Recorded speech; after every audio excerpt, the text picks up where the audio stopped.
네, 코로나19 신규 확진자가 처음으로 1,000명을 넘었습니다. 수도권을 비롯해 전국에서 확진자가 급격하게 늘고 있는 모습인데요. 보도국 연결해서 자세한 내용 들어보겠습니다. 나경결 기자 전해주시죠. 네, 국내 코로나19 확진자가 어제 하루 1,030명 새로 발생했습니다. 그제 950명을 기록한 일일 신규 확진자 수는 하루 만에 1,000명대로 뛰어올랐습니다. 주말이라 검사 건수가 적었는데도 코로나19 국내 발생 이후 역대 최대 규모의 확진자가 나왔습니다.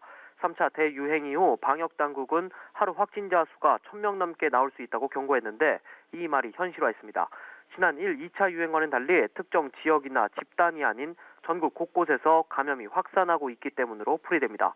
무증상 감염자가 전국에 광범위하게 퍼져 있는 것도 3차 대유행의 또 다른 이유입니다. 신규 확진자 가운데 해외 유입 28명을 제외한 1,002명이 국내 발생 환자입니다.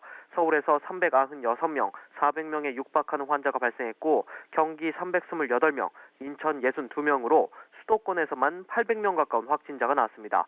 또 부산 56명, 대구 28명, 경남 22명, 경북 18명, 강원 17명 등 전국 17개 시도 중 16개 시도에서 확진자가 속출했습니다.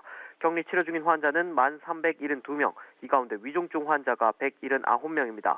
위중증 환자가 200명에 가까워지면서 이들을 치료할 병상도 빠르게 줄고 있어 우려가 큰 상황입니다.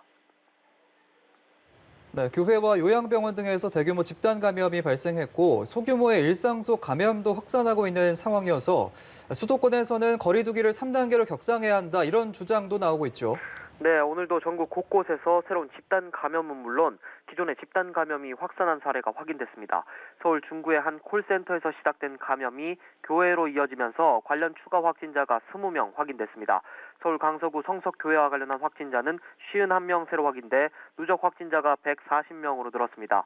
경기도 포천시의 기도원에선 31명의 관련 확진자가 추가됐습니다.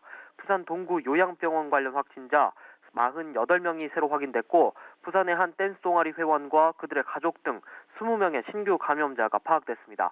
이렇게 전국 곳곳에서 감염이 확산하고 있는데 정부는 일단 3차 대유행의 중심지인 수도권에 내일부터 서울역과 주요 대학가 등에 임시 선별진료소 150곳을 설치하기로 했습니다.